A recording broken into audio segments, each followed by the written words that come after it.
Good morning, everyone. Here from Finland, and I guess we have people attending at hours that are convenient for them, and at hours that are rather inconvenient and sort of in the middle of the night for some.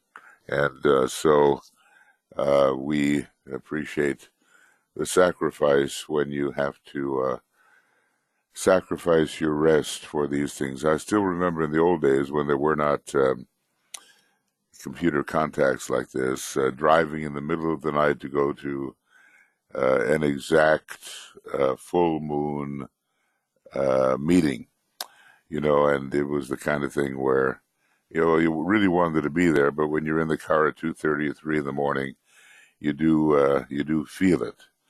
So as DK says, to forego peace, to forfeit rest, right? And in the stress of pain, to lose myself and find myself, thus entering into peace. Well, it's one of the very first things you learn in the arcane school. And, we have to be grateful for what Alice Bailey started just about 100 years ago, really. The Tibetan was getting in contact with her starting in November of 1919. So that's 100 years. And then I think the arcane school somehow is cropping up in the very early 20s, 21, 22, something of that nature. Well, let's just pause here for a moment and reach out to each other.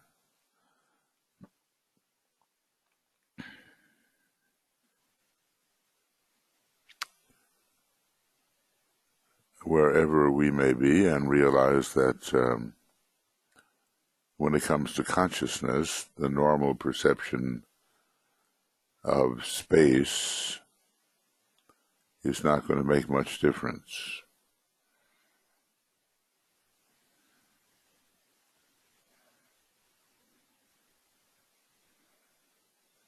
So we're gathered to work on this condition of obscuration, clouding, and veiling, all these things that prevent one from apprehending life as it is, or truth as it is, reality in a deeper measure. There's all kinds of veils.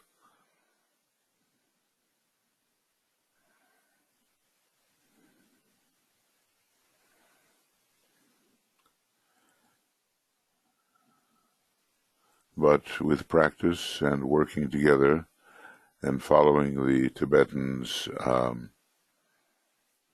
understanding of how this should be done, then we're going to penetrate these veils and be free of the ancient fetters, the chains that kept our consciousness confined to lower form and in a distorted manner as well.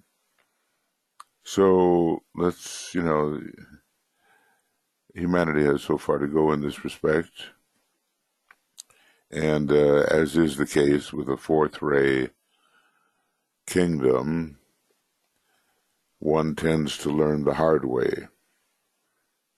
It would be possible to think ahead, perhaps, and based on experience, to avoid many of the hard knocks that humanity seems to go through. But I don't think we're there yet. Anyway, we're going to try to do our little bit to help this morning, or whatever time it is for you. So let's just sound the Om in affirmation of that intention.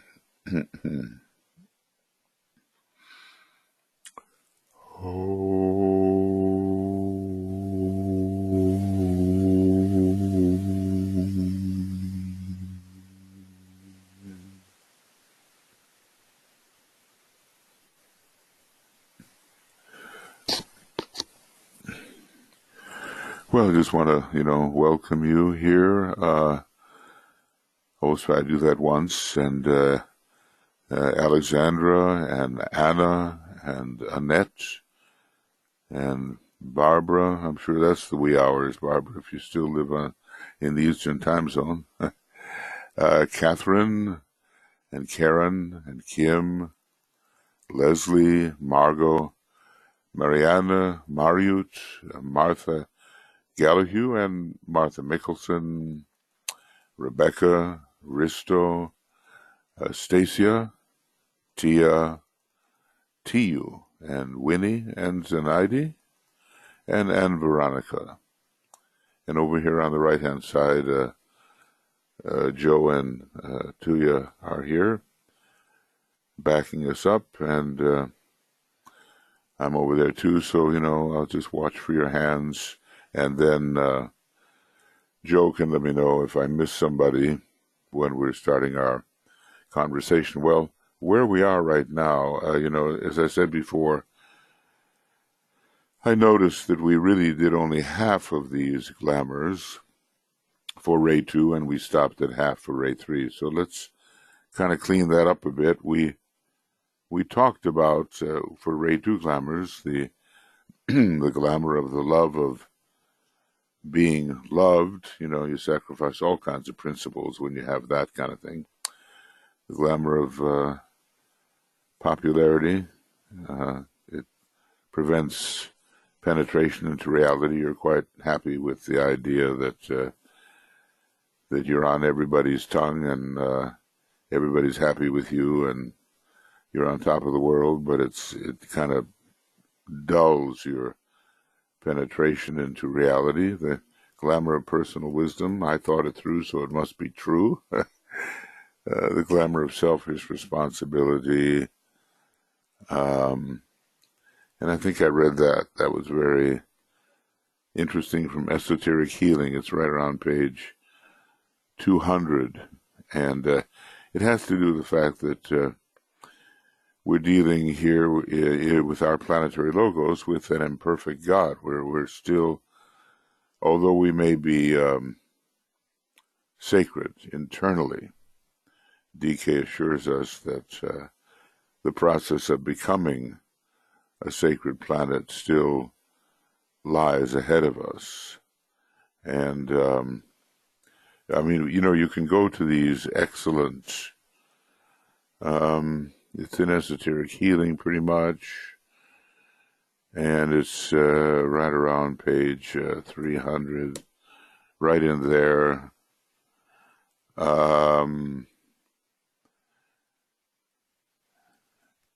Interesting. Maybe we'll come back here and we'll read number 3 for the way in which our particular planetary logos is affected adversely by the incompletely mastered third ray. So we're going to look at, hopefully, both third ray and second ray today.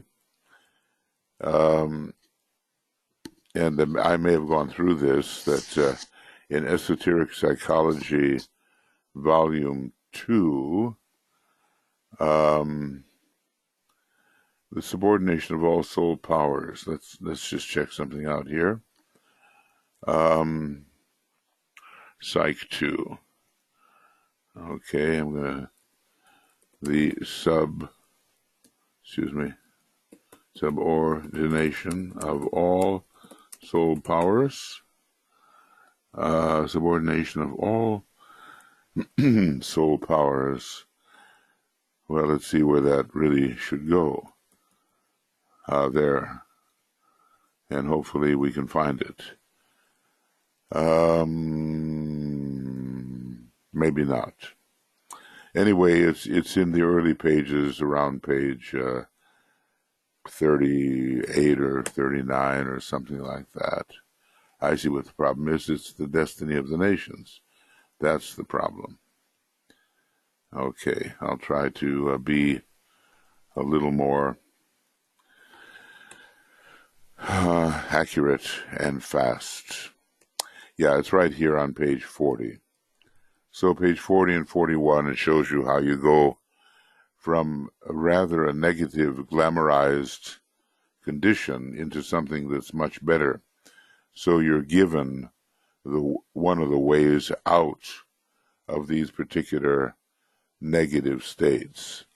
The problem with glamour, really, is that it's wrong desire. It's distorted desire, and it's all mixed together at our stage of evolution with kama, with manas. So you have the two things in kind of an unholy mixture, and it's hard to keep them separate from each other. We can't think without emotion, and we can't simply feel without thought.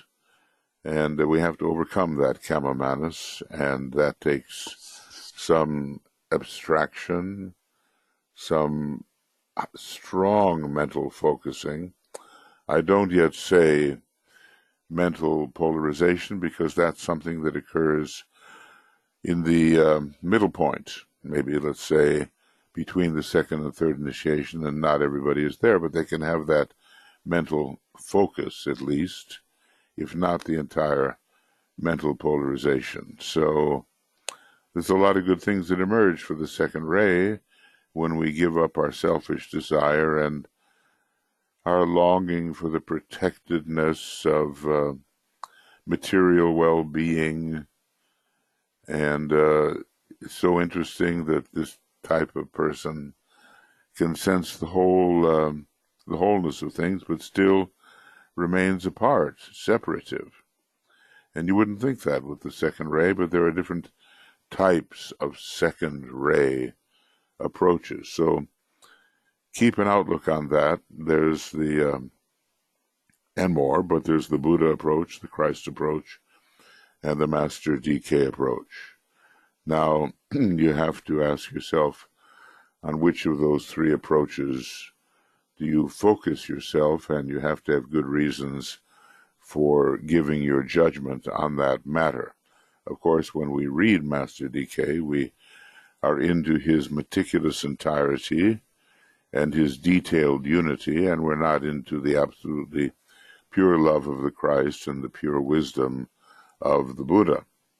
But some, blend of the two, and then maybe there are even 4 more ways of approaching this question of life upon the second ray. It is the most, at this time, the most externalized of the rays that are particularly involved in bringing about the externalization and reappearance at this time.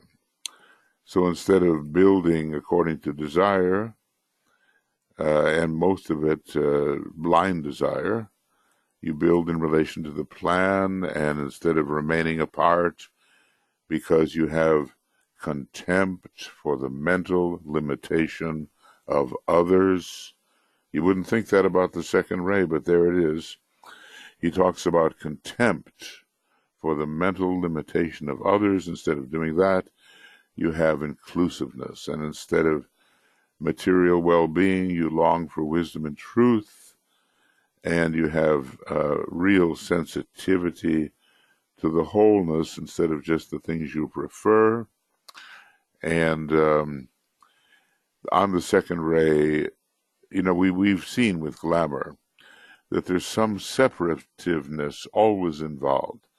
Somehow we choose our personal identity as if it were our real identity, and we fall right into the great heresy of separativeness.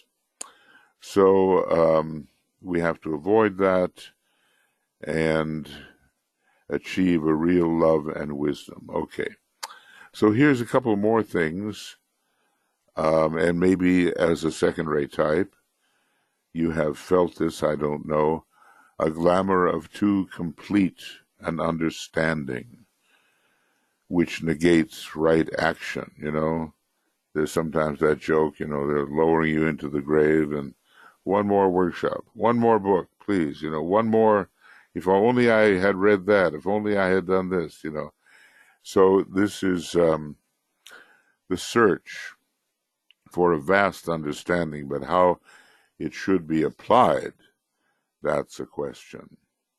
And has anybody succumbed to this? I think I have in the past days. I used to study 10, 12, 14 hours a day till I was totally dizzy. And the question is, did I actually apply it at the time? And I've analyzed this a little bit. And sometimes with the second ray, there is a fear of impact. So if you really take action, you're liable to get hit. And, you're super sensitive as the second ray type, so you don't want to get hit, and therefore you don't take action. Anybody can relate to gathering all kinds of knowledge about things, but still just hoarding it, you might say, and not really applying it. The old saying that even a donkey can carry a library on his back, which means that you have a lot of unassimilated knowledge. Can anybody relate to that? Or am I the only one that has wandered into these areas? I think, Kim, yeah, so some of us, I think.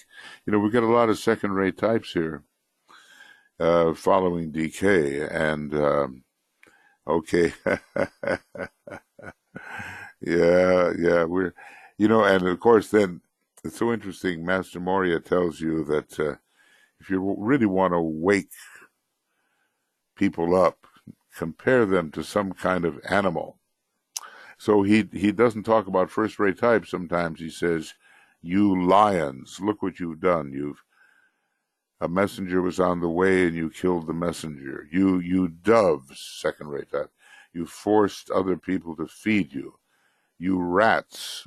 He said, this is pretty funny. You rats, he says, you've chewed a great number of books but failed to benefit from any of them. So he kind of gets your attention. We're being, our pedigree is being challenged, and we begin to pay attention.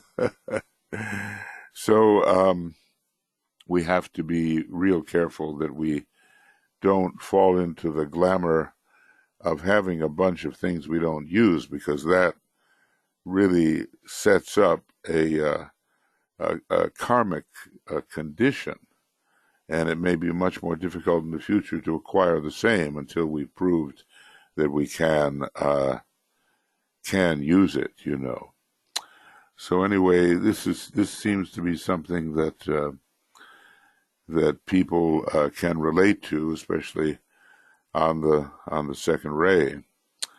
And of course, look, the second ray is the indigo ray. It's the main ray on our planet, because, and DK says that somewhere, you would think that maybe the third ray personality is the main ray, but it's not. It's the emerging second ray soul that is the main ray now, and that's why the reappearance of the Christ and the externalization of the hierarchy is so very important at this time, helping to bring that soul forward.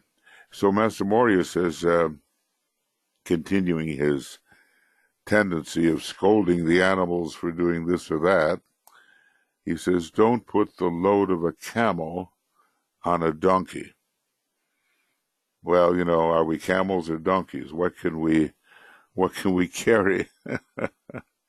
And, obviously a camel is a much sturdier animal and can cross the desert without sustenance if the water is there where it needs to be in the system. So, we have different capacities, and he emphasizes what our capacities may really be. Okay, good. Well, I get the idea there that we can relate to this, and this is it. We know so much. Really. He says, I've given you more than you can ever absorb. That's what Master DK says. And he probably would say as well, I've given you more than you can ever use. You know, we've learned a lot, but what have we applied skillfully? Now, do you know that Alice Bailey's letters that described what she had to cultivate and what her condition was, even though she's not in the discipleship lessons, were DRS. And D was for detachment, and R was for rest, which, like, you know, some of these Geminis, they only get 2 hours of sleep a night. So, you know, he said, you've got to do something about your lack of sleep. And S was skill in action. And obviously in her position, she really needed it. Now, the ones we didn't do last time, the glamour of self-pity, a basic glamour of this ray, and we're going to meditate on that for glamour today. This is a problem. All kinds of things seem to happen to people, and there was a book, and I think it was written by some rabbi or other, you know, who had a lot of experience with sick people and tortured people and unhappy people, and it was like the name of the book was something like when bad things happen to good people. You know, the whole question, why should bad things happen to good people? Now, of course, what was missing was the entire karmic argument. You know, we've been around a long time, and even if we didn't come from the moon chain, we've been around, I don't know, 18 million years.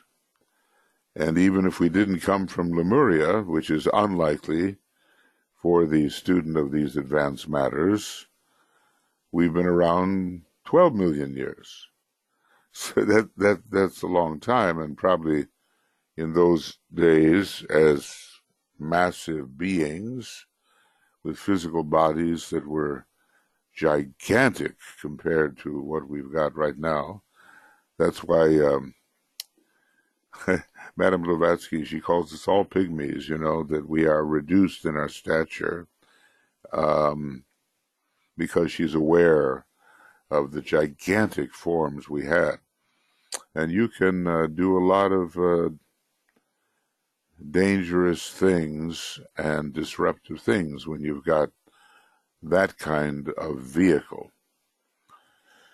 So I was thinking back about all the sins, you know, and each one appropriate to its own particular period, difficult and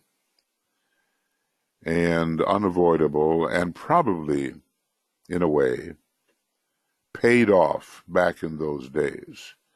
I don't think that a whole lot of us are walking around with early Lemurian karma, though some of the, sexual perversion kind of stuff is coming from those days.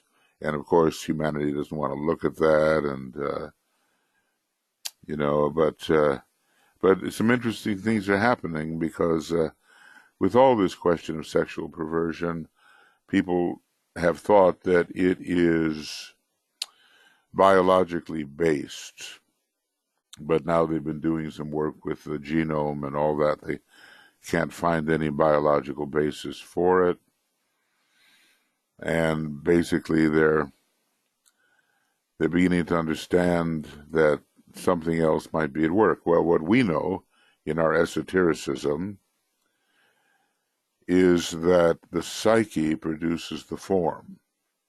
And that if we do have certain conditions in our form which incline us one way or another, it's the psyche that has made that. And that's a tough sell.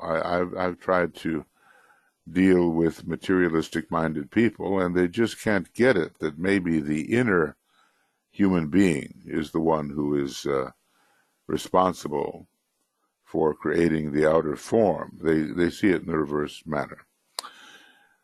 So anyway, the glamour of self-pity as we pay off our karma, and as we suffer sensitively because of all the violations which have made the karmic condition of humanity what it is today. There's a lot of suffering on the second ray, and Decade calls it this. He calls it the power to agonize one's way to the goal.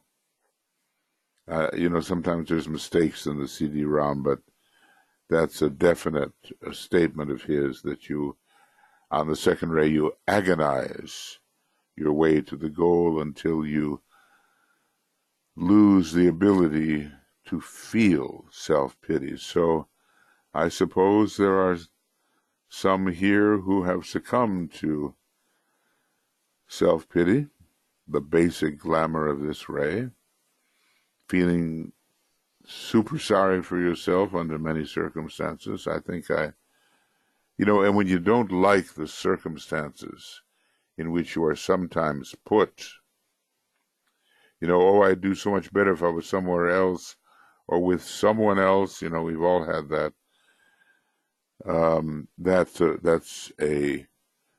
That discontent is an aspect of self-pity. Now, one of the things you learn in the Yoga Sutras is that contentment is the need of every yogi. Now, that doesn't mean you stop striving and don't try to improve your condition, but at least, you have to recognize that wherever you are, doing what you're doing is really the result of your many, many choices over the years, and it's a karmic condition, and maybe there's a lot to learn. Now, usually when there's a lot to learn, people don't recognize that. They just think they're in adverse conditions and they feel sorry for themselves. But it's precisely those places where it seems like, oh, what a burden, that the thing that you have not yet acquired is there to be learned. I wonder what Milarepa felt back in early Tibetan days when his teacher Marpa kept on making life difficult for him. Okay, build me a stupa and build it here. Oh, I'm sorry, you misunderstood. The stupa's okay, but it's in the wrong place. Better build me another one. Over here. Oh, I'm sorry, you must have misunderstood. The stupa doesn't belong here, it belongs over here. Better build me another one. Well, that broke Milarepa's personal ego, and he probably learned a whole lot about surviving under adverse circumstances. Anybody feel affected by this? Are you outgrowing it? Am I outgrowing it? How do we outgrow this self-pity thing? Anybody feel afflicted by it? I'm sure we have our moments. And I think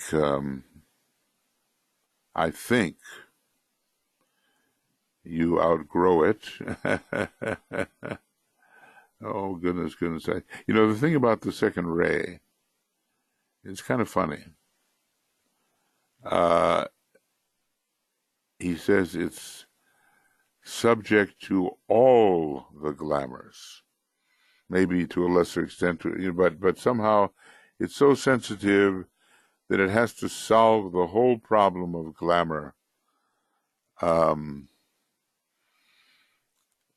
all at once. It's not just one thing. There's just this connection with many, many glamours, and some of the other rays have much more specific types of responses. So yes, we have some, yeah, Stacy, you're going to town here. What do we do with it, you know? And basically, I would say, look, there is an inner God. And that inner God is immortal. And St. Paul says, know ye not that ye are gods? And he means the monad, pure being. And that pure being, the very essence of it, never was born and never can die. So I think we all have different ways of overcoming self-pity. But the realization that we are somehow invulnerable, not vulnerable, to death, disintegration, defeat in any, ongoing sense. The realization that of the power of the immortal God within will give a lot of fortitude in the case or the face of adversity. So we have to find that inner immortal God, not just as a theory,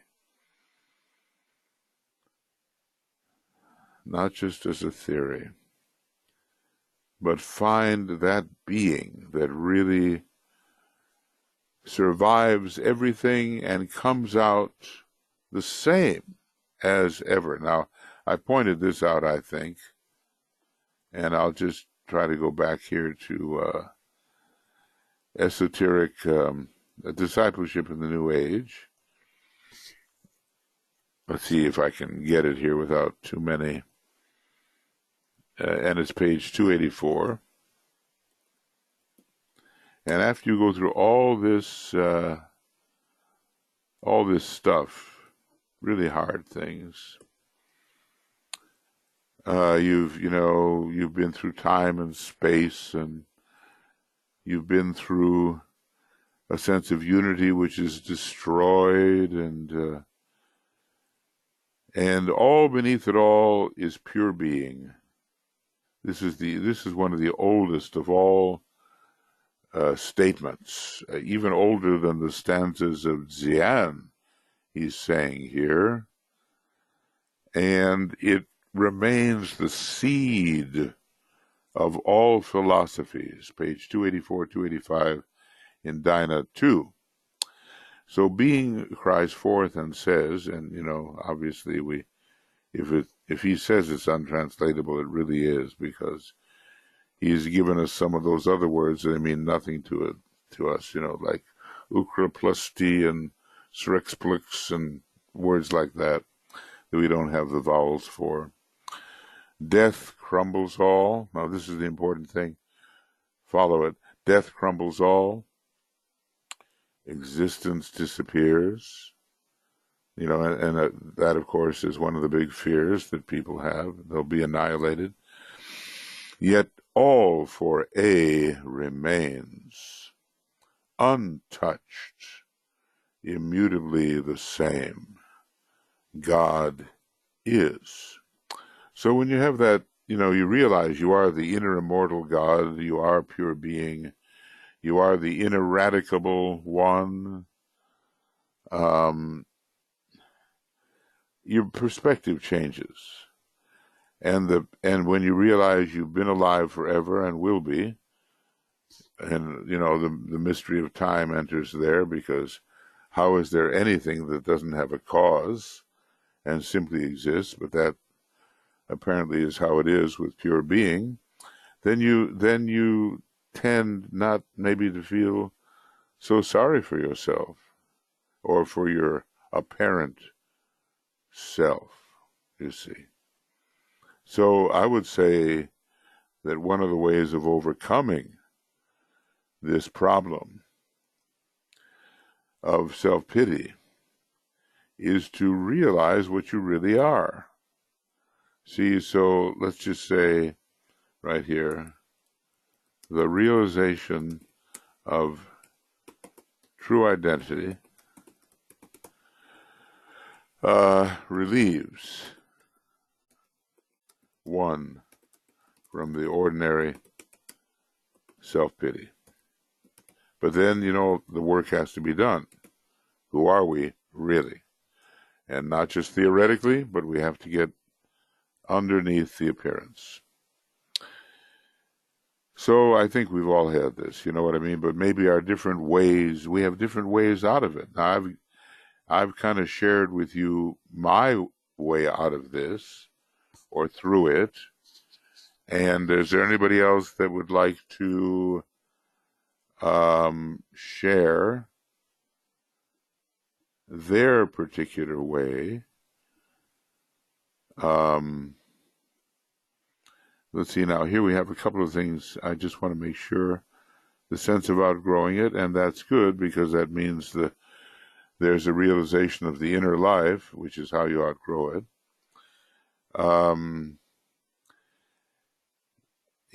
Divine discontent. There's got to be divine discontent with the realization that the karmic situation is what it is because it's justified being what it is.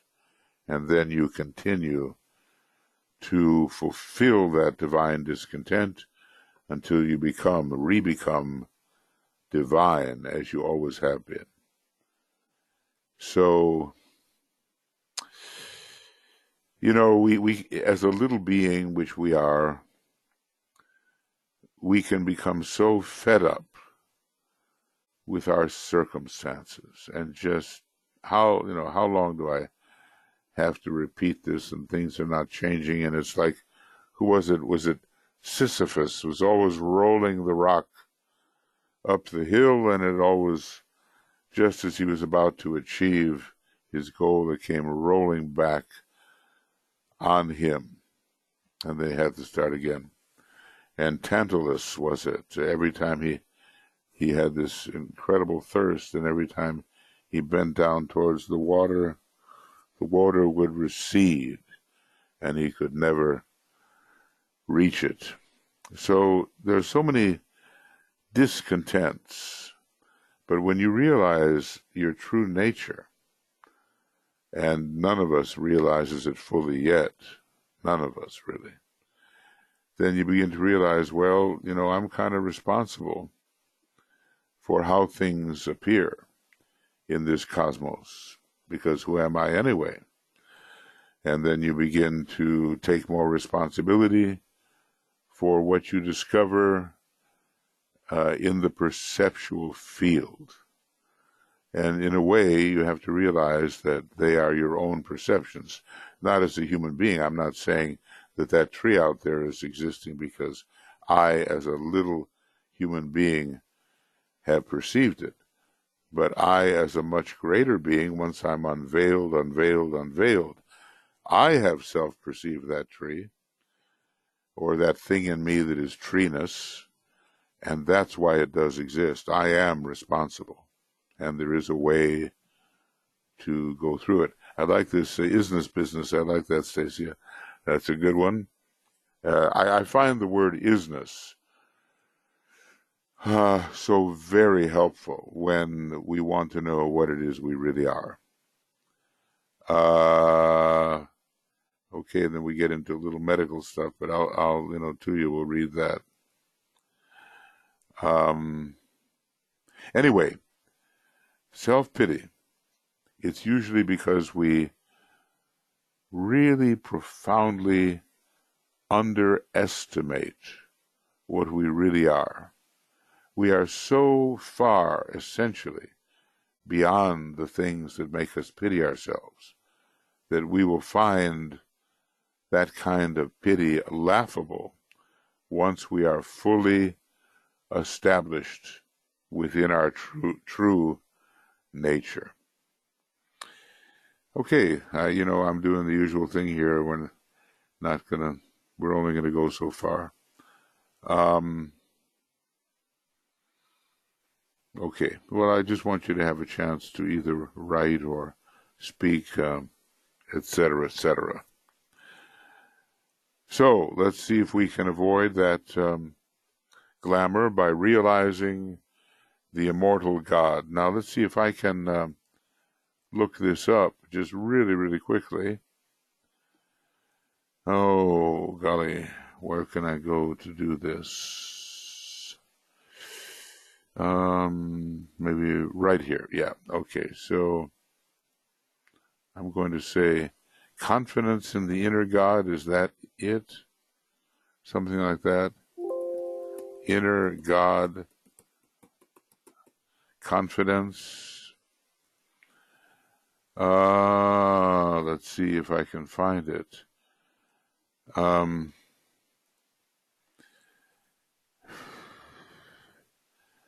Well, here's confidence about the kingdom of God. And these days, therefore, where quietness and confidence must be your strength, and wherein the only safeguard lies in a close searching of all underlying motives. And that will help a lot with the reduction of glamour, too. Souls are finding themselves and learning dependence upon the inner ruler. Well, let's see, maybe I can find it another way. And I'm not sure I can, but I'd give it a try. The immortal God within. The immortal aspect of man. Now that's Alice Bailey talking. And right here, there's a growing up in his mind, a realization that this is a good one, okay, right through and the later period of the cycle of incarnation, wherein the man is juggling with the pairs of opposites, and through discrimination is becoming aware of reality and unreality. The opposites are soul and personality in this case. There is a growing up in his mind, a realization that he himself is an immortal existence, an external God, and a portion of infinity. Every once in a while he does use that word in its true sense. He becomes aware of the God within, not through the sense of hearing or through attention to the inner voice, directing and controlling, and called, not through the sense of hearing or through the attention to the inner voice. This time the recognition is through sight and direct vision. He now responds not only to that which is heard, but also to that which he sees. And you know how it goes, right? The senses go this way: hearing first, touch second, seeing third, tasting in a higher sense fourth, and the sense of smell is the fifth sense, followed then by the common sense and the esoteric sense until you get 7 senses altogether, and maybe on the different planes they all make sense. Okay. Now, going back. So confidence in the inner God and recognizing the God within. Only when spirit, by the power of thought, controls the material vehicles, does the subjective life assume its rightful place, and does the God within shine and blaze forth till the form is lost from sight, and, quote, the path of the just shine evermore and more until the day be with us. He should not cast his eyes backwards, but lift them to the plane where dwells the immortal spirit, and then by self-discipline, mind control, and definite refining of his material bodies, whether subtle or physical, fit himself to be a vehicle for the divine birth, and participate then in the first initiation. We don't know yet whether he means the first real initiation, which in a way is the third. We'd have to go back and read that to see where he is. Anyway, this is one way of overcoming self-pity.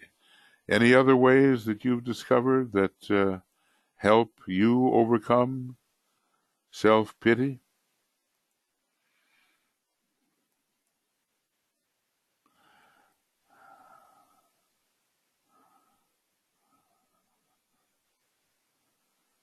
And then, of course, in the Raja Yoga books, he does deal quite a bit with the anatomy of man and how it is to be used. It's so fifth ray, you know.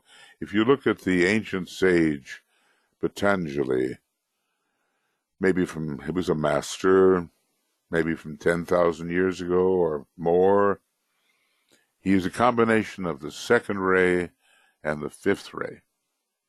And he gives the most lucid understanding of how that should be done, how we can achieve in our vehicles all that they can produce. Serving, okay, let's take a look here. From Rebecca, a way I overcome self-pity is to serve. Right, DK tells us, and let's remember it, that we can accomplish even more by true service than we can by meditation. And that's a hard saying, isn't it, So, yeah, and of course, with a sense of humor, it shows you have perspective. And so if we can release from the heart, these heart qualities, I think you go to Discipleship, page 660. It's either in volume 1 or volume 2. I don't remember, but the 11 and IE 12 qualities of the heart are found there, the release of that. See, look, all of us, we have to take our eyes off the personal self. That's the big deal. And as long as we've got our eyes riveted on our personal self, how am I doing? Am I happy? Am I unhappy? Blah, blah, blah. And somewhere in here is an ancient, well, not ancient, but an old church dictum which DK offers: rule out the good self and the bad self, and let only Christ be seen and heard. I think that's a tremendous statement. Rule out the good self and the bad self, and let only Christ be seen and heard. And then we achieve the mind as it is in Christ. And that that's got to be a huge achievement. And it's just filled with compassion, and he becomes the human being for other human beings, and his own personal self has shrunk down to the point of disappearance, so that basically he becomes the other. And here from Alexandra, my main way of overcoming any self-pity is through exactly what you said. I always remember I have created whatever it is I'm facing. Well, yeah, some of what we face, we have created because of the form that we're in and the particular limited condition in which we find ourselves. And that's the usual karma. Some other of what we've created has to do with our participation in and as a greater being, until we realize, just keep on taking off those veils, and you and the Solar Logos are identical. The 11 qualities, let's see what I can find here, Kim. Okay, I've got to remember page 300 and so forth for next time. We have the problems of a non-sacred planet and how it affects all the beings. But now let me go to page 660 in one of these books, and there it is. It's in volume 2, Group Love, Embracing Individuals. humility, signifying your personal attitude. These are all qualities of the heart.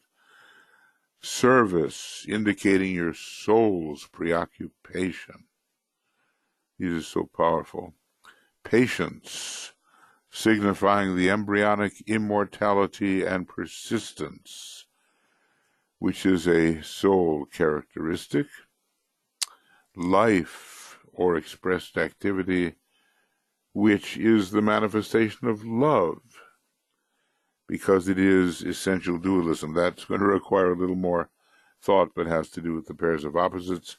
F, tolerance, which is the first expression of Buddhic understanding. So when you have these kind of horrible persecutions going on where you hate the other guy or woman because he's Muslim or Jewish or African or, God knows what, or just different from you, the Buddhic understanding has not yet really infiltrated the causal body and descended into the personal consciousness.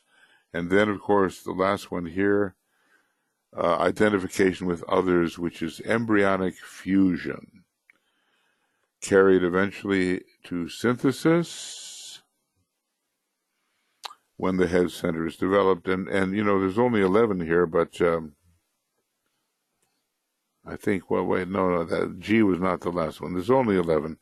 Compassion, which is essentially the right use of the pairs of opposites.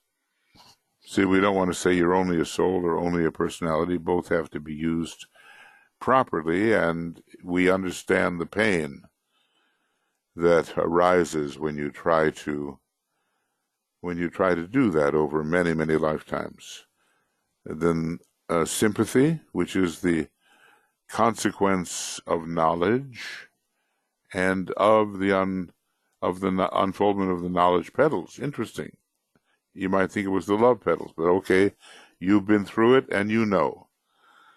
Such energy is then in touch with the heart center. And then wisdom, which is the fruit of love and indicates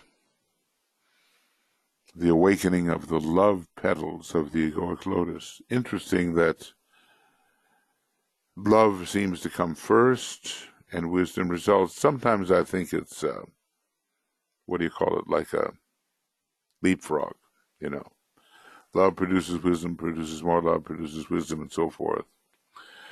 And sometimes it seems that wisdom precedes love as an earlier manifestation, just the way the Buddha, as an earlier manifestation of love wisdom than the Christ, is the Lord of wisdom, and he preceded the Christ. And then sacrifice, and this may be the hardest of all, right, which is the giving of the heart's blood or life for others. Put them all together, you've got 11, and then the synthesis of them all somehow makes the 12th. So there will be no glamour or even illusion as far as that goes when these qualities of the heart are mastered to a certain degree. So, you can, go there, Rebecca, and all of us, page 660, 661 in Discipleship of the New Age, Volume 2. And we will discover directives which are very important to cultivate. And we can assess ourselves. We can say, okay, I'm, pretty good on this one, but on this one I have work to do, and so forth, until the full heart center. Remember, the heart center is not just an emotional thing, not principally that at all. The heart center connects with the Buddhic plane. The center within the head, which is also 12, just above the head, which is 12 petaled, connects with the monadic plane.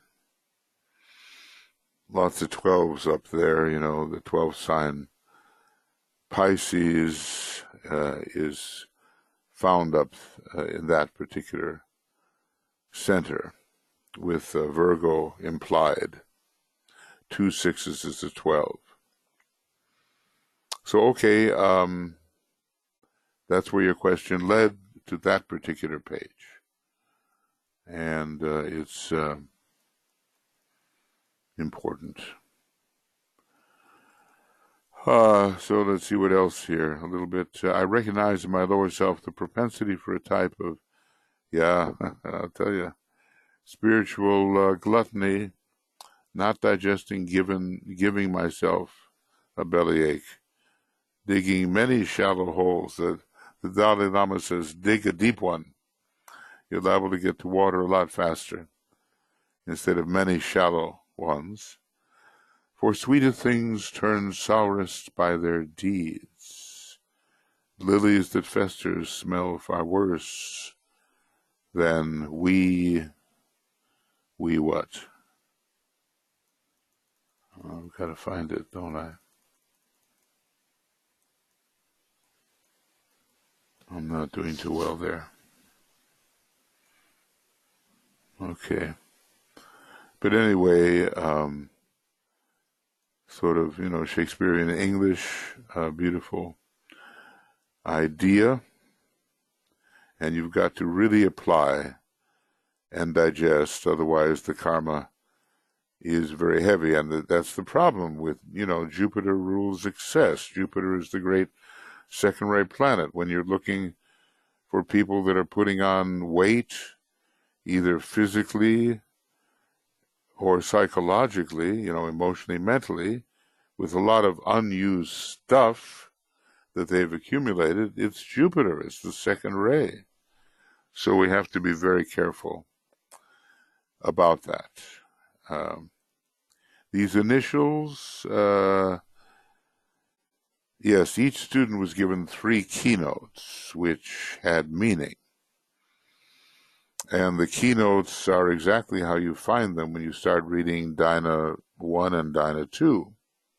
And then DK would collect the keynotes together, and then the student would be known by the letter which started each keynote. So, like, let's just say Foster Bailey was JWKP, K-B. So DK dropped his usual hints and said, okay, joy, you need joy, there's the J. Wisdom, you need more wisdom. And you need KP, knowledge of the plan. Joy, wisdom, knowledge of the plan. And later I've understood from someone who knew more about it than I did, that people were asked would they be willing to have their instructions made into a book and to go over what they would be willing to share and what they wouldn't. And so that's the result. The result is the Dhyana books that we have, and maybe the decision was made then to use the keynotes as identifiers. So they're very, very interesting, and put them together with their astrological and ray chart. One of our faculty members at the Moria Federation is doing a lot of that, and Elena Dramcini, she knows a lot about discipleship and astrology and rayology, and she's putting together an analysis of every disciple according to the data we have, and she's joined by several of the more advanced students who really know esoteric astrology deeply. And I'm sure the product of whatever they come up with, it'll be available.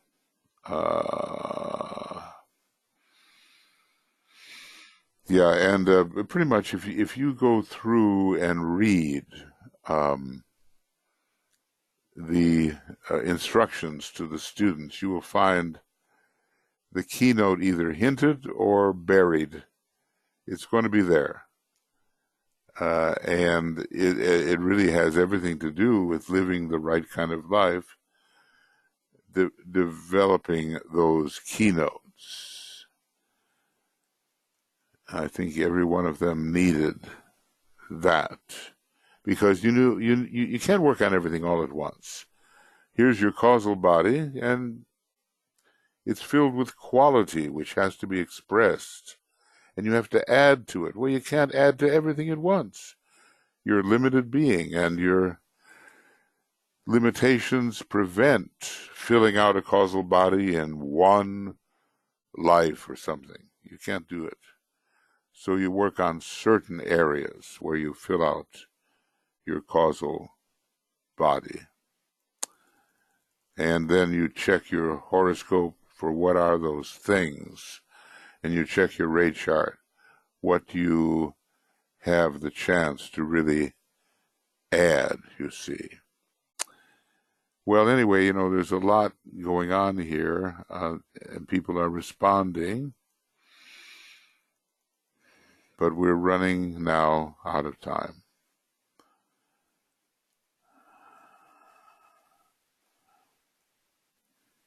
Anyway, I think you get the idea.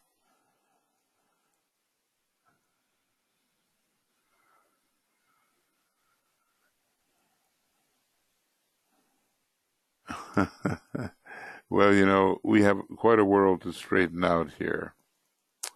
Quite a world. And we're challenged very much now. Glamour is thick, which means that we are afraid to go forward into the life of the soul.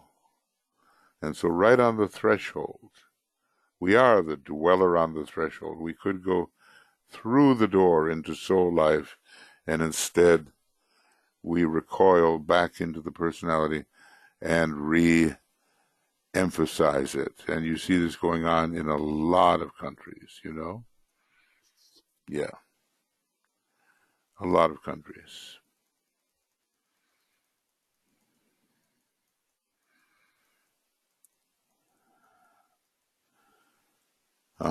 Okay. That's interesting, some of these plant analogies that are coming out here, that lilies that fester smell far worse than the weeds. Anyway, DK says, select the essential and cast everything else aside. And any form can be sustained. Master R knew how to do it.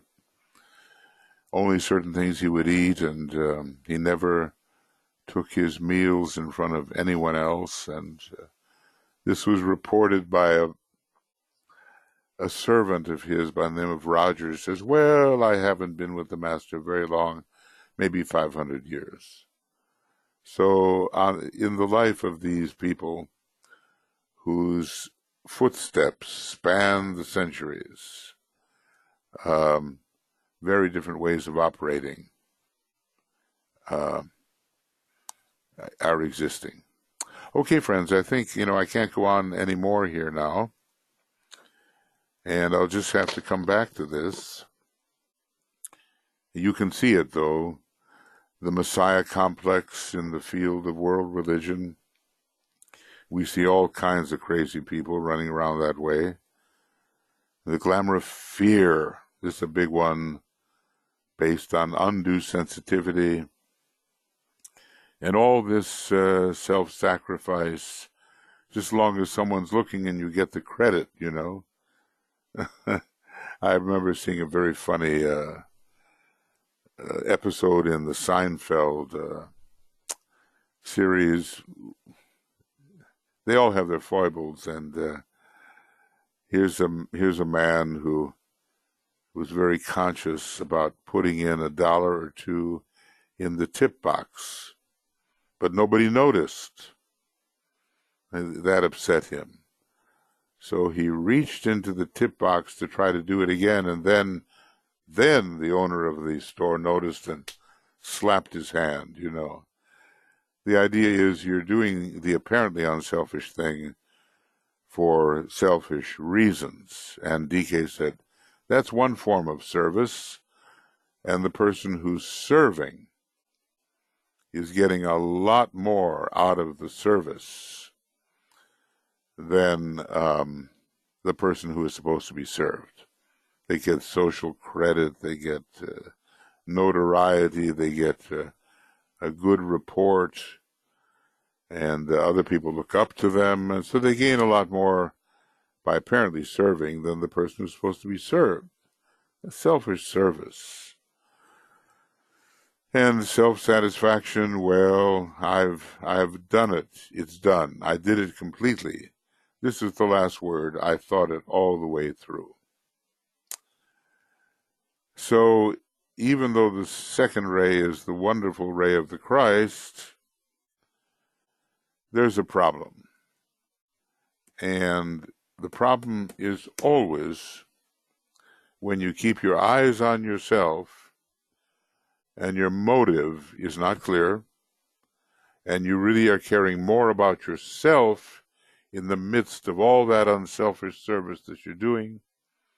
You say, this is really for you, but deep down you know it's really for me, the server. So we have to be very careful what is really for the other person, really helps them, and what is really for us. And that takes a lot of courage to see that. Well, look, next time we'll go on let's see, where are we here? I think we're that far. We're into the third ray. So let's just say that this is going to be number 66 next time, and we'll say this is the end of DOGI, Dissipation of Glamour, number 125, and today is the 30th of August, and beginning of doggy. Talk about devotion, huh? 6th, beginning of doggy, and it's number 126, and it'll be on the 6th of September, and it will be a evening presentation. Okay, well, we spent some time on that, but look, it's the third ray and the second ray which are really out of adjustment with each other. And that's causing a lot of trouble right here on our planet. And if you look at your own case, are you a completely soul-integrated personality? If you are, you're ready to take the fourth initiation. And you're not, and I'm not, so we're not ready for that. So we're not completely integrated spiritually in that manner. So we look forward to the ways that we can master the glamours, bring in the deeper and higher kinds of energies, and truly prepare for these higher initiations. So what I'm going to do here is, just so I don't get lost next time, do that. And I'll try to pick up a little second and third ray, because, look, it's always your personality out of alignment with your soul. That's the first step. And that's what we've got. And if you look at the Big Dipper, the symbolism of it is in the handle of the Big Dipper. The arc from the second ray star, Mizar, Alcor Mizar, it's a double, is not smooth to the fourth ray star. The third ray star, Alioth, is dipped down too far.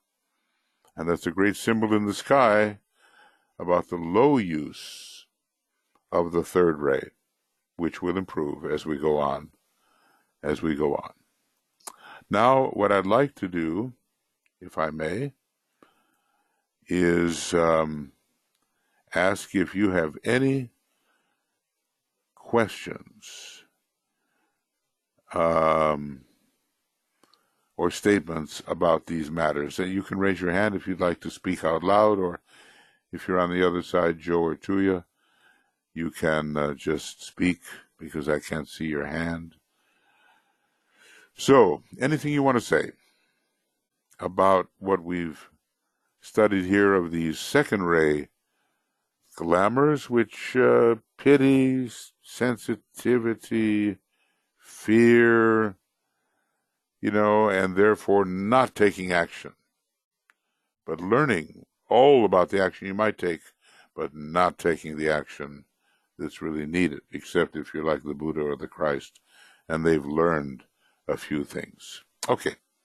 Anything you want to say? And here is Anna has Anna. Thank you very much. Anna, go ahead, please. I just raised my hand. Good morning. I just raised my hand before to say about self-pity. And I wanted to say that at times when I feel I'm deep in self-pity, I just remind myself of my initial goal or aim or objective that I made when I undertook a certain action, so that I just don't get distracted from petty actions or just my need for acknowledgement or something else. Yes, if we can reaffirm those things, there are certain mantras which are so powerful, and certain decisions we have made which are so powerful, and if we remind ourselves of what those are, we'll, come back in line. He says the disciple may wander off the path, but never for very long, a true disciple. And one of the ways of coming back is to remind yourself of the great goals. And then, the repetition of the great invocation every day in the triangle's work or just by itself. That is tremendously aligning with the attitude that does not allow self-pity. Thank you. Thank you, Anna. Thank you. Anything else now that you would like to say? I just see, unfortunately, I just pretty well see the question marks here, and the best thing would be to maybe raise your hand, because that would be new, and then I would see whether, or Joe would see whether there is something new that needs to be said, or that you would like to say. We have to think about this stuff together, we do have to think about it. So we don't allow ourselves a free pass. Now, we have Leo. We just came out of Leo. We're in Virgo now. And Leo is interesting because there are two lions. One is the king of beasts, but the other is the great lion nature of the soul.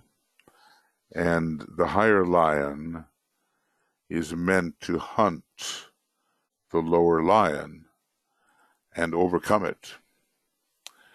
And it can go on for quite a while, because pride and self-satisfaction and the love of dominating others and all that kind of stuff, it can go on a long time, until finally you recognize what you are losing by carrying on that way of being. Okay? So we each have to catch our king of beasts, and then the lion will turn into a unicorn, and we will become the true initiate. I'm sure we all want that, to become the true initiate. And that's just the beginning. My goodness, what a huge journey we have. And we're talking about the third and fourth and fifth initiations, very big when it comes to what most humanity is doing. But the masters say they're often amused at how much their students overestimate them. So, this idea of the paths, the way of high revolution, how many millions, billions of years can be spent on those paths. We have to remember this is a big universe. We're only halfway through, and we've been at it forever, and that's the hard part to realize, that we've been at the business of universe becoming forever. Okay. Rebecca has her hand. Rebecca has her hand, and also Alex, I see. So, Rebecca, let me get to you. And there you go. Go ahead. I think because I've already made some comments, could we go to Alex first? Okay, sure. We can. Ladies first. We could, yeah, we can do that. Alexandra. Okay, you go ahead. You're on. You're on, Alex. You're on. Hello. Rebecca, we can't see those comments. That's something we pointed out last week, is that we can't see each other's comments. Oh, only Michael can see them. Oh, so and I have to remember that in how I'm describing them.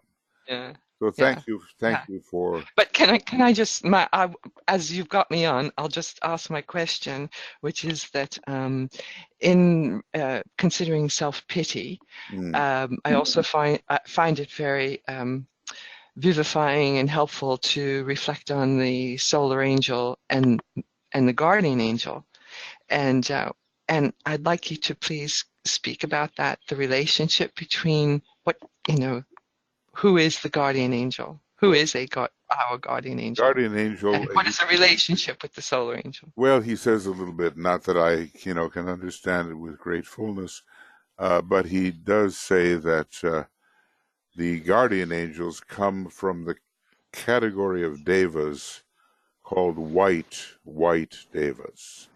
And this is not the case with the solar angels, and that the guardian angel is as much of the solar angel or angel of the presence as can manifest in any one incarnation, and essentially is the guardian of the karma of the individual. So you sometimes find that people are in circumstances where their life is threatened,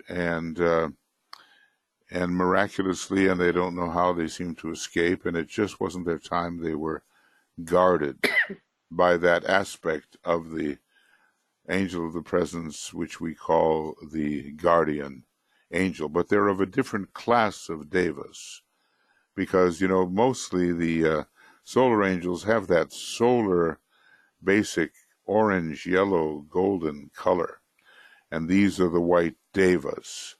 So I wonder if I could find anything thank you. that might be really useful to you or to all of us. Guardian angels, white. Okay, and maybe there it is. The white devas, can you see this, of the air and water, who preside over the atmospheric work with certain aspects of electrical phenomena and control the seas, rivers, and streams.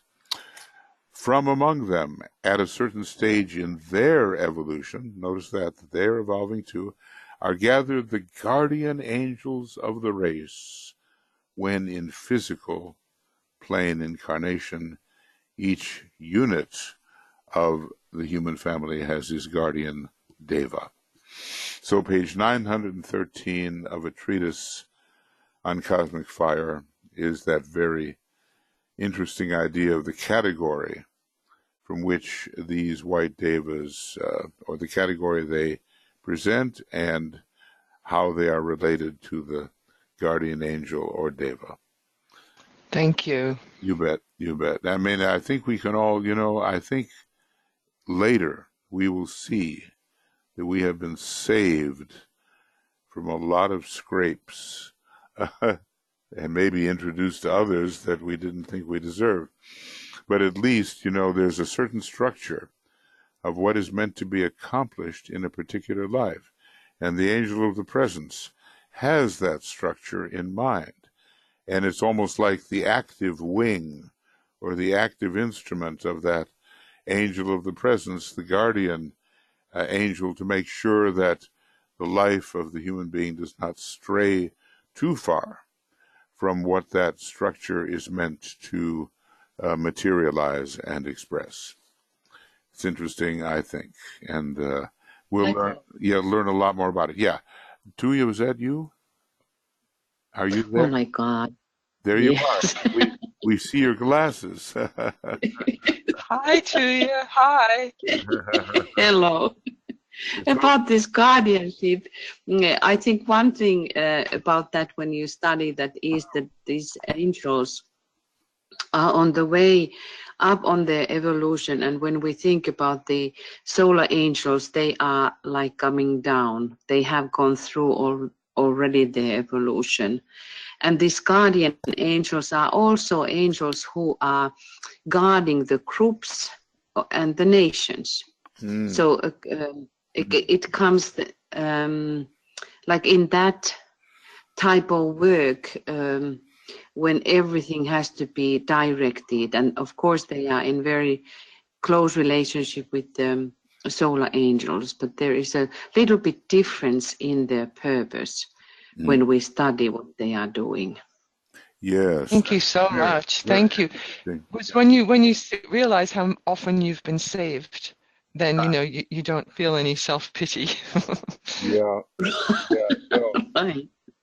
It's so interesting that it tells us about their stages of evolution, and the ones that are responsible, I suppose, for the great aggregations of groups and communities and nations and all of that are very, very highly advanced along that line. He doesn't say too much of them, but there are these great devas that guard the intention of the country, of the nation or of the group. And I suppose we'll learn more about that the more group conscious we become. Yeah, so very interesting. Thank you, Tuija, and thanks for that question, Alex. Okay, is there anything else before we go into our little meditation? Rebecca was going to speak. Oh yeah, let's see. Oh yeah, that's right. It's Rebecca was going to speak, correct? So go ahead, Rebecca. You can go. Whoop. Wait a second. You're self-muted. Now, if you press your, okay, just yourself, yeah, you're good now. You're good now. I'd like to park my question until next we gather. That's such a beautiful way to end today's question section. And I've sent Alex a PDF of a book by the theosophist Jeffrey Hodson. Yeah. And it's a book of watercolors and commentary by him of the Davic kingdom and guardian angels, healing angels. So enjoy, Alex. And thank you. See you all next week. Yeah, exactly. This is the book Kingdom of the Gods. Is that correct? Something like that. Correct. Hodson has. Correct. Yeah. Yes. Excellent. And there's a PDF available online. It's wonderful. Obviously not as beautiful as getting the book, but that's something. That as it's up and running, I thought I'd just share it with Alex. I don't think I could send the link.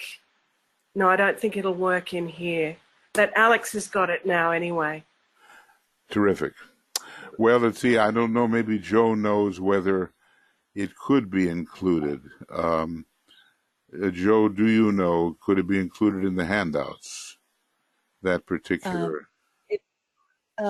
Rebecca, you'll send it to us. We can put it up for the group next time. Okay. Okay, if you send that to Joe. I'll send that to Joe. Yeah. Thanks, Rebecca. Excellent. Thank you, Joe. Some of these collaborations between the seer, now, gosh, Hansen was tremendous. He, and our friend Jeffrey Logie, who lives in New Zealand, he was a very early student of Hansen. He came in there when he was just young man. And Hansen was an old man, and many around him were on the point of, getting ready to make their transition. And he learned a lot from Hansen. Hansen had a lot of first ray. I'm going to tell you what I remember about his horoscope. He was a Pisces, okay? So therein lies his sensitivity, the sun in Pisces in the 12th house. But he had Aries rising. And he was very intrepid in that respect. He just, really got in there. And Hansen, he worked with a fourth ray group called the Brotherhood of Luxor. And it was an Egyptian group. And this Egyptian group consisted of, well, we're used to someone called Serapis Bey, but this particular individual, and it may have been the same by another name, Tutuit Bey, then Apollonius Isuranius, and an Englishman by the name of Robert Ward.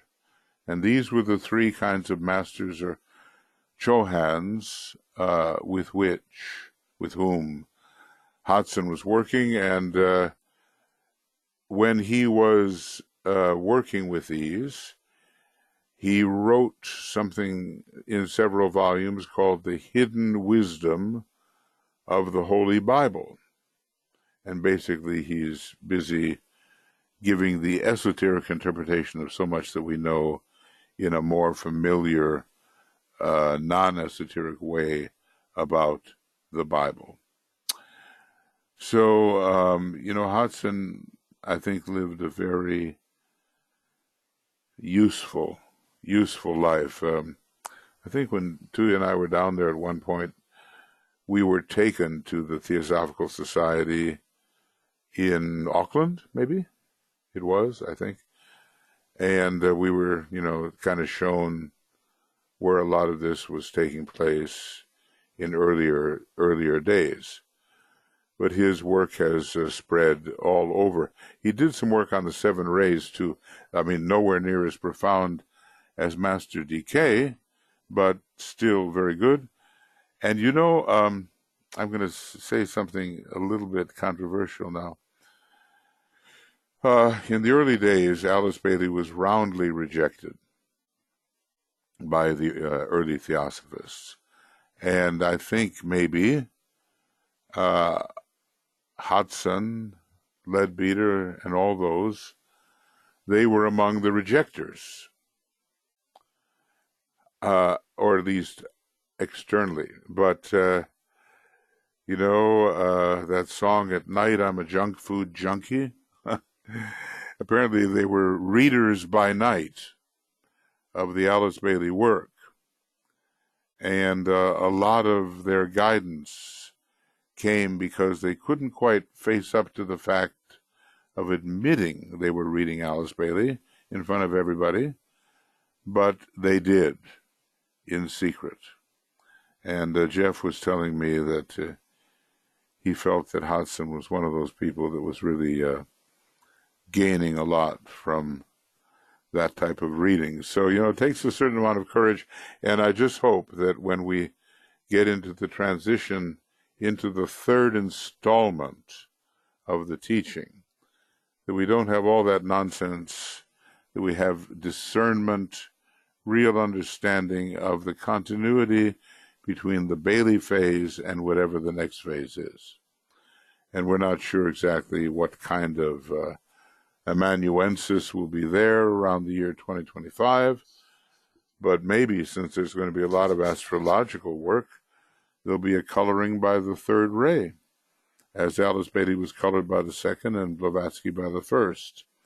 Difficult to say, but hopefully we will be discerning in this matter of being able to detect when the real teaching is occurring, because we do know there's going to be all kinds of claims made. I'm the one, I'm the one, I'm the one. All these people are going to be, they're already doing it, claiming that they are writing the new installment. And all you have to do is just look at it, and if you have any discernment at all, it's just, it comes out of their own very nice and well-trained subconscious mind, as DK would say, and there's nothing new in it. And the minute you pick up initiation, human, and solar, you know that no ordinary human being is even going to write that little book, initiation, human, and solar. So you just see, how would anybody know this? And they wouldn't know it. So maybe we'll find a way to ascertain in a discerning manner what the real continuation of that of the teaching will be. Let's stay on the lookout around the year 2025. Well. Okay, friends.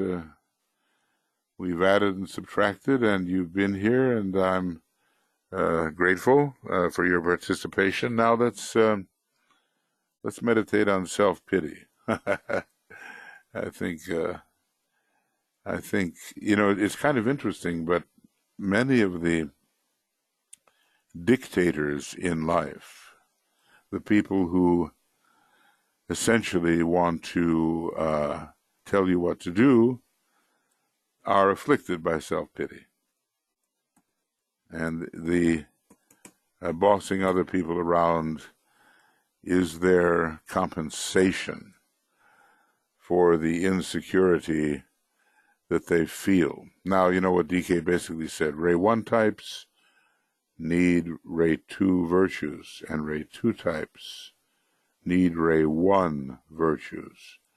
And they're both very far from each other, and it's difficult, he says, to make the second and the first ray work together in the same energy system. Alice Bailey had that goodness. She had a lot of it. She was a second ray soul, probably a second ray monad, and she had a first ray personality and a first ray mind. So there's the 2 and 1, and a second ray astral body, but not always, because in the earlier days it probably had a lot more ray 6 in it in her preacher days, and a 7th ray brain and body, as it were. So those rays were given somewhere by the Tibetan. And when you combine ray 1 and 2, you've got a battle on your hands. And probably some of you have that. I can take a look at this list of you and see some of you that I know have this combination of ray 1 and ray 2 together. Not easy to put together. DK would say, when you're being swept by this first ray energy, then you do thus and so. And when you're being swept by the second energy, then you do thus and so. So, different energies are on or off at different times. I think, and maybe we can really begin to detect that and the kind of glamours that go along with it when it's on or when something else is on. Okay, here we go. Here we go.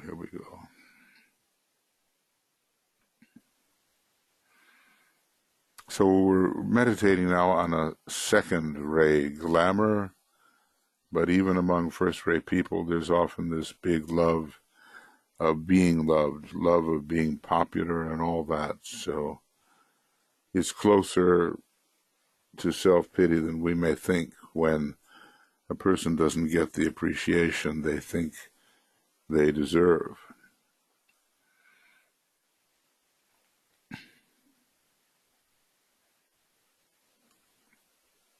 So in the silence, we'll reach out to each other and unify, imaginatively unify the group.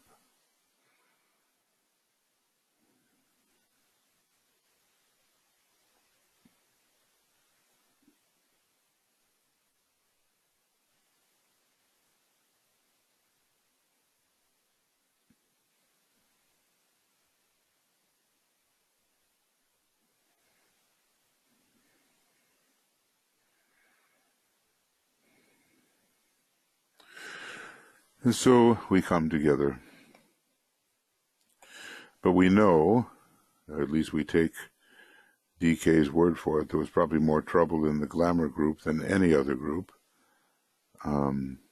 because it's the astral plane, he tells us, is the greatest field of illusion of any, and he uses their illusion in a general sense. So there's a lot to overcome, and the unwary person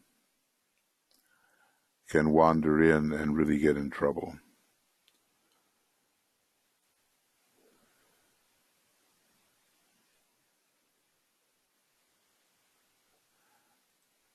So instead, we'll fortify ourselves with the protective formula. The long cross, he calls it the cross of divinity, and sometimes elsewhere he calls it the Piscean cross, but maybe not when the eyes are involved. So it's, that's how it goes. And here's our protective formula.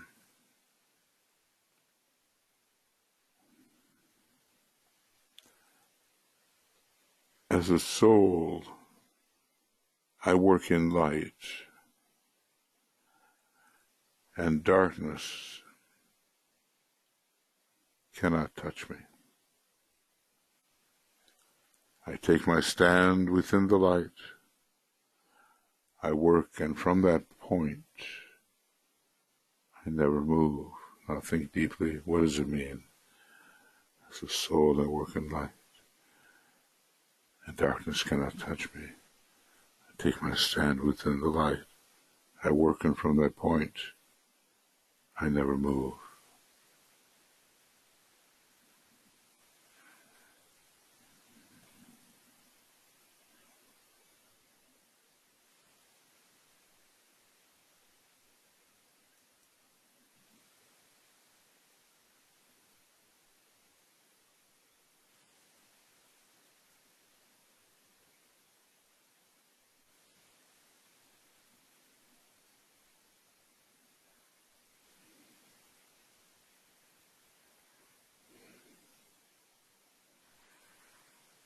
Okay. Now, we'll focus the triple light. First, the dual light, etheric physical, of matter, lifted up to the mental plane, and the light of mind joins with it. So we have reasoning, logic, clear thinking, supported by vitality. Two lights are one. Two lights are one. Not so much in the head, but on the plane of mind, if we can imagine that.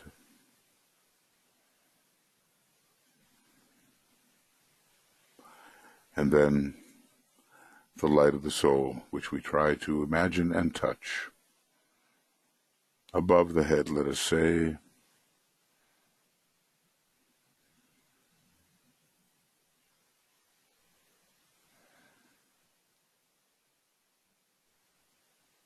and the light of the soul working against fear, working against obscurity, working against fragmentation. The light of the soul descends,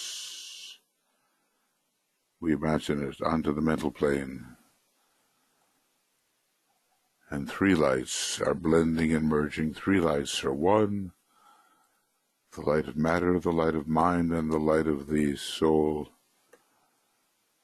including the higher mind.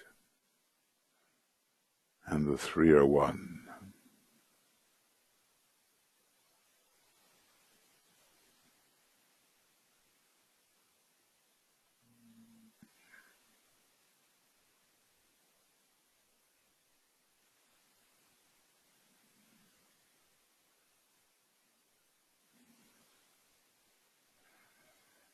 Three lights are one, and from this triple light, a beam goes forth. It's our searchlight.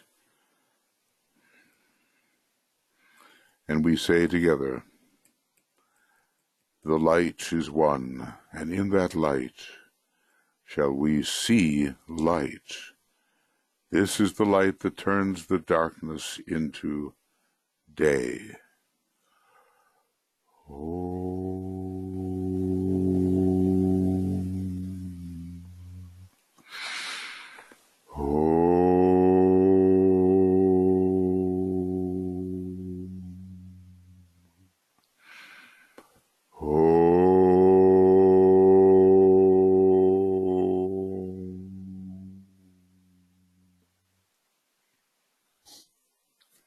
The light of day, the light of the intuition, the clarification of the astral plane. We have our instrument of detection and our instrument of dissipation and destruction. Each one of us has it, and the group as a whole has this instrument.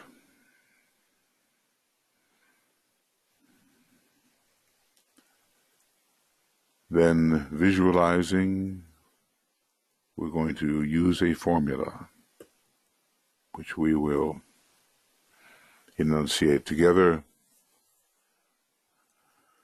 Radiance are we and power. We stand forever with our hands stretched out, linking the heavens and the earth, the inner world of meaning and the subtle world of glamour.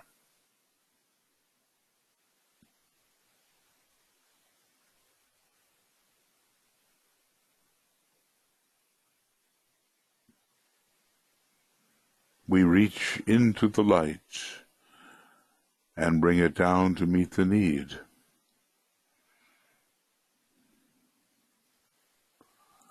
We reach into the silent place and bring from thence the gift of understanding. Thus with the light we work and turn the darkness into day. And as these words have been spoken, we're visualizing the great searchlight turned on, scanning the astral plane to detect this glamour.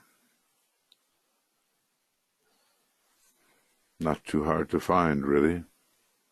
This one. The glamour of self-pity, not too hard to find.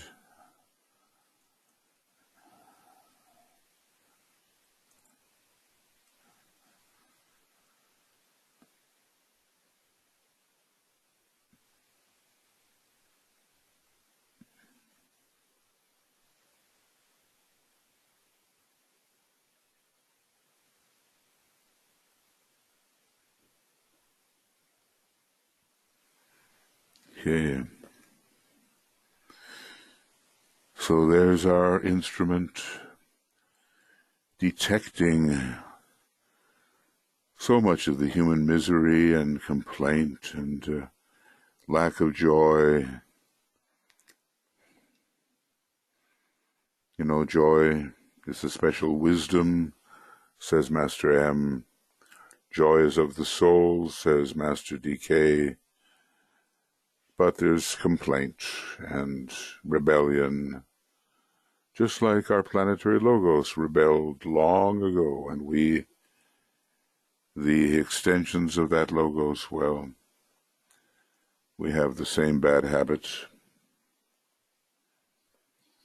So now we're going to strengthen the beam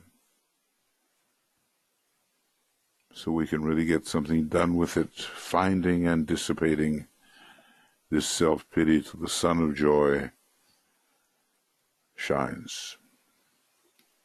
And we say, as we feel into and look at the searchlight, with power upon its beam, the light is focused on the goal.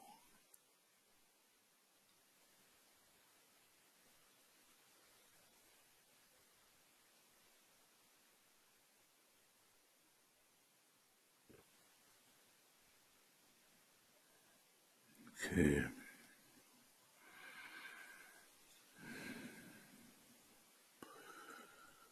A strong instrument for the group, and that's how we serve. So now, let's use our words of power.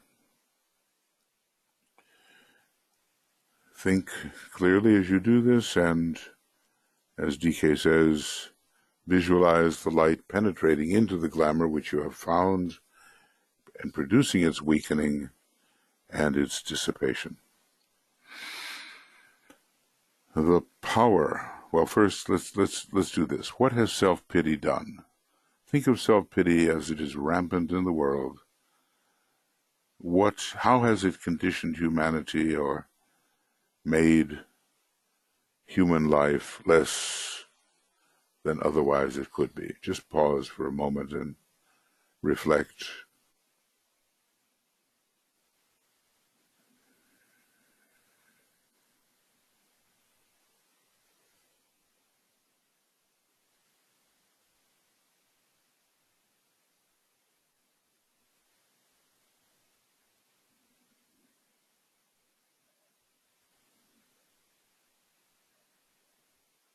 Okay.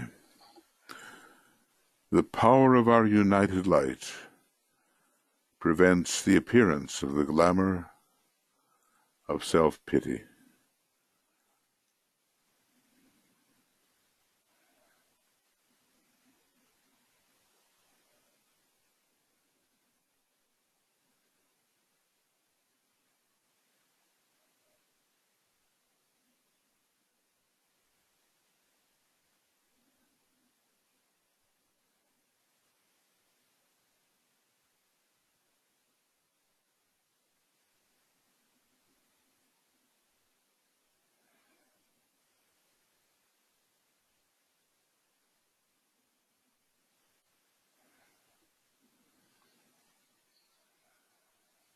The immortal inner God need not have this self-pity, and it can be driven from the human consciousness.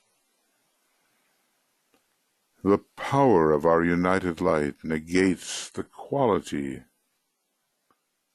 of this glamour of self-pity from affecting humanity.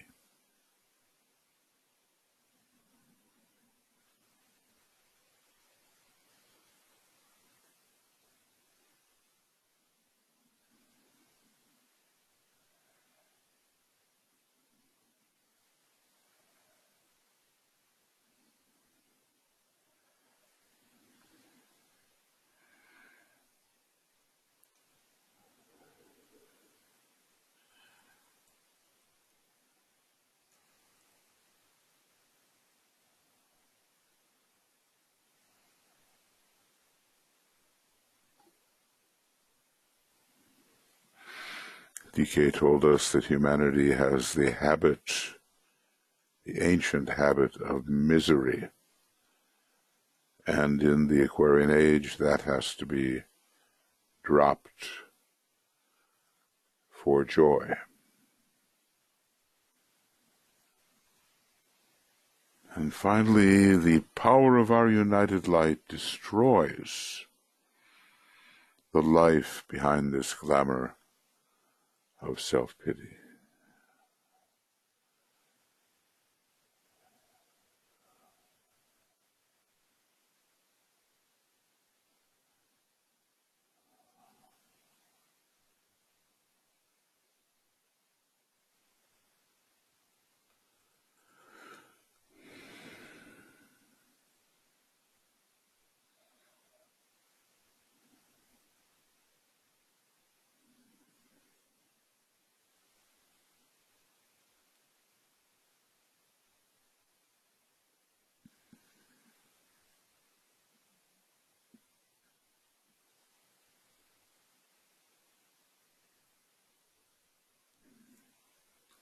And so 3 words of power have been used, and we'll go into the silence now, and in your own way, and in reference to these words of power, for 5 minutes of silence and intensity of purpose, we see the work proceeding.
this era of joy is coming.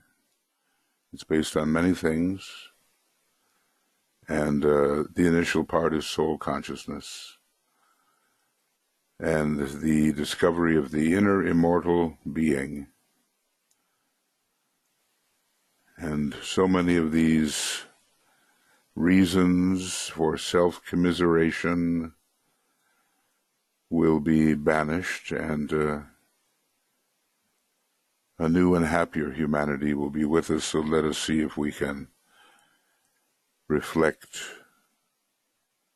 some of those qualities in our radiation, in our words and our thought, even though, we have the habit of misery, some more than others, but that's a human habit and an unnecessary one. So, as if we have done some work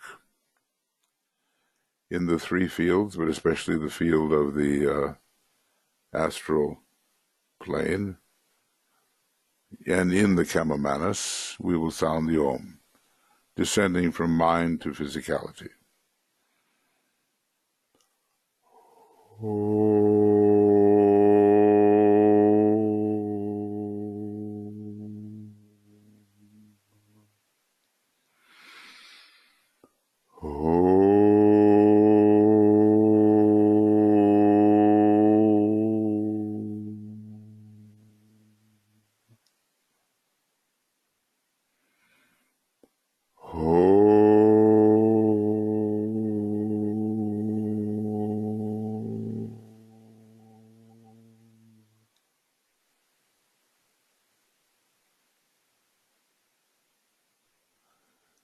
Okay, friends.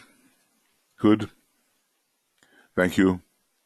We continue chipping away from the inside at these wrong states of desire and interpretation and the chaos of Maya, chipping away at it until we work the inner transformation. Now, tomorrow in the morning, we're still on the morning schedule, we'll have readings from the Destiny of the Nations and Soul of